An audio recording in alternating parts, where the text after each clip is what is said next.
In this video, I want to run through one example of sketching a curve with asymptotes. So our curve is y equals x minus 1 over x squared minus 9. So the first thing you always want to look for is the domain of this function. So we know that we can't divide by 0, which means that x squared minus 9 can't be equal to 0. And if we solve x squared minus 9 equal to 0, we'd end up with x is equal to plus or minus 3. So because that can't happen, we know that our domain is all real x except x cannot equal plus or minus 3. Now, as soon as you have one piece of information, I would recommend drawing up your axes and starting to put this information on there as you find it. All right, so we've got our axes. We know that it can't equal plus or minus 3, so we're going to have asymptotes there. So we're going to draw in our dotted lines down here. That's not very straight.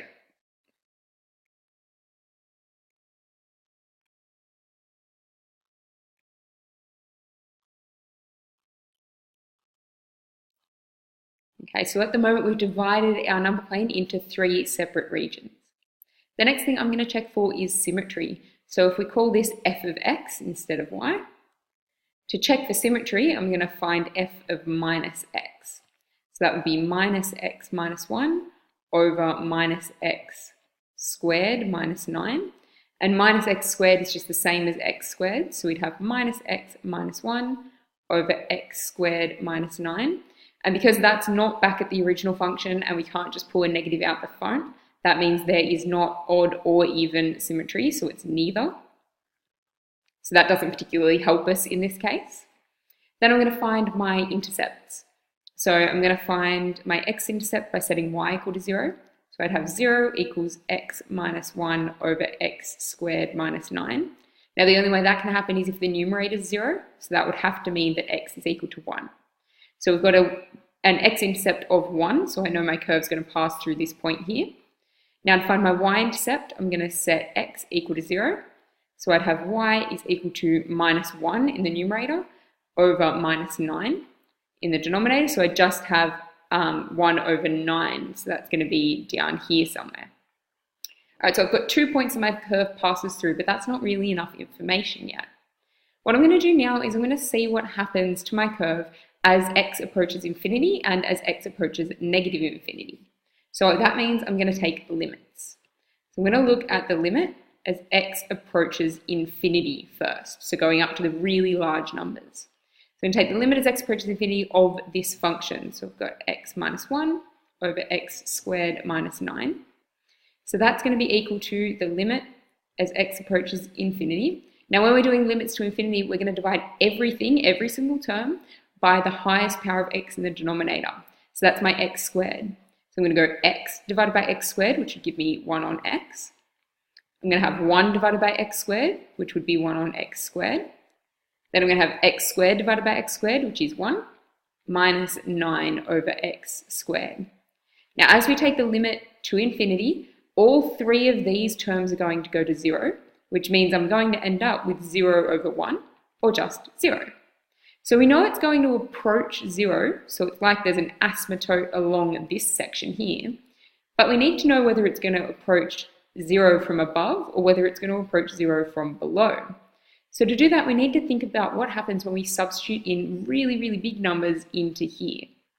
So if we have a look at the numerator, we'd have 1 over something really huge, which is a pretty small number, but if we look at 1 over that huge number squared, this fraction would come out to be smaller because the denominator is larger.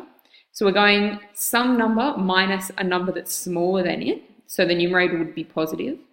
And then if we have 1 minus a really, really tiny number, that's going to be positive as well. So because we end up with a positive numerator and a positive denominator, that means we're approaching 0 from above.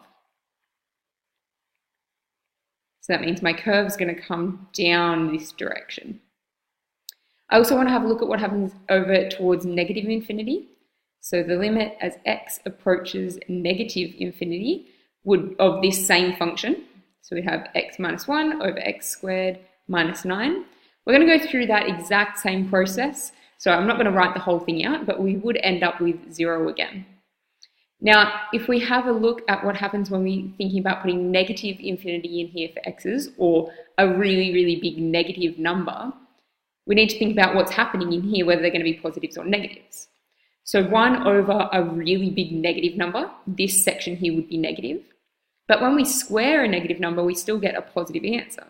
So we've got a negative minus another negative. So the numerator is going to be negative. And then we're going to have 1 minus something tiny, again, some positive tiny thing. So that denominator is still going to be positive. So we're going to end up with a negative over a positive, which means it would be negative. So that means that as we approach negative infinity, we're approaching 0 from below.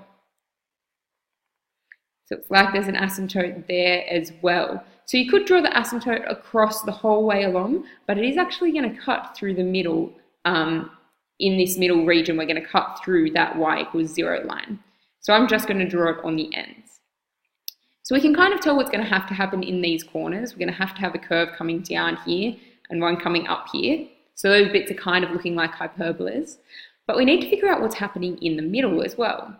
Now, because we've got two intercepts, we can tell that it's going to pass through here like this, which gives you the idea that it's going to be coming down and approaching this asymptote like this, and coming up and approaching this one up here. But we need to somehow double check that, not just assume that that's what's happening. Now, there's two ways to figure out what's happening as we approach these asymptotes here. One is to test values. So we could plug in x equals minus 2, x equals minus 2.5, x equals 1, for example, into these, and see and plot a couple of points and see the shape that that curve forms. The other way to do it is a bit more mathematical, I guess, and we're going to have a look at the limit as x approaches. To start with, I'm going to look at this asymptote here. So I'm going to go x approaches 3, but I'm going to put this little negative above it, so we're approaching 3 from below. So we're approaching this asymptote from this side as opposed to from this side. So we're approaching this, I'm just going to write y instead of writing out that whole function. The limit as x approaches 3 from below of that function there.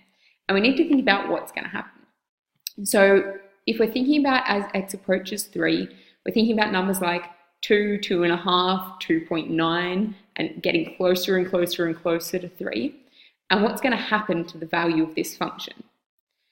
So any number that's getting close to 3, we're going to get a positive number on the top. For example, if we had 2.5, we have 2.5 minus 1, which would just give us 1.5.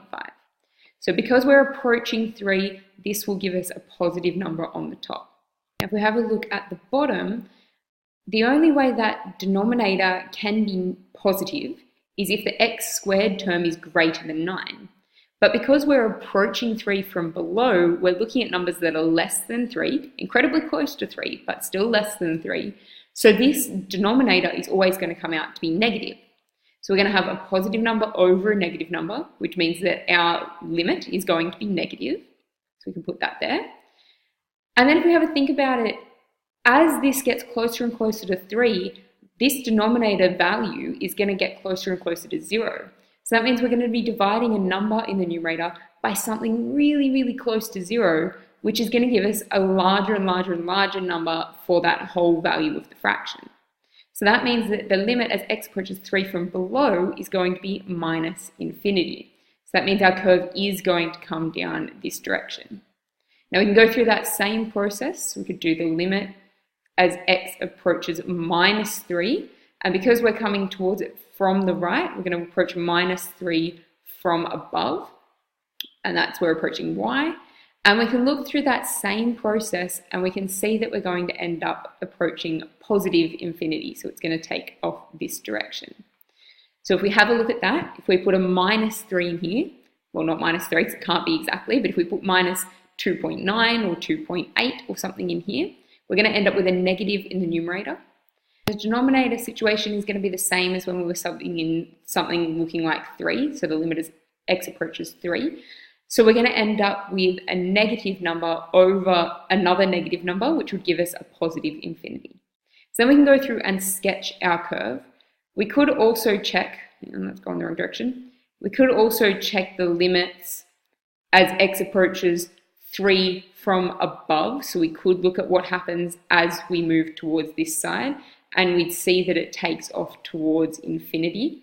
We could test as the limit as x approaches -3 from below, and it would take off towards negative infinity. So that would be proving those corners as well. And this curve in the middle is going to cut through our two intercepts and come down this direction. So if you're ever not sure what's happening in these curves, you can always revert to picking some x values and plugging it into this function and plotting a couple of points to help you figure it out. Let's have a look at what this looks like when we actually use graphing software to plot it. Okay, so this one's much neater than mine. The asymptotes aren't shown as the dotted lines, but we do still have that function in the same regions. All right, so that's one example of curve sketching with asymptotes.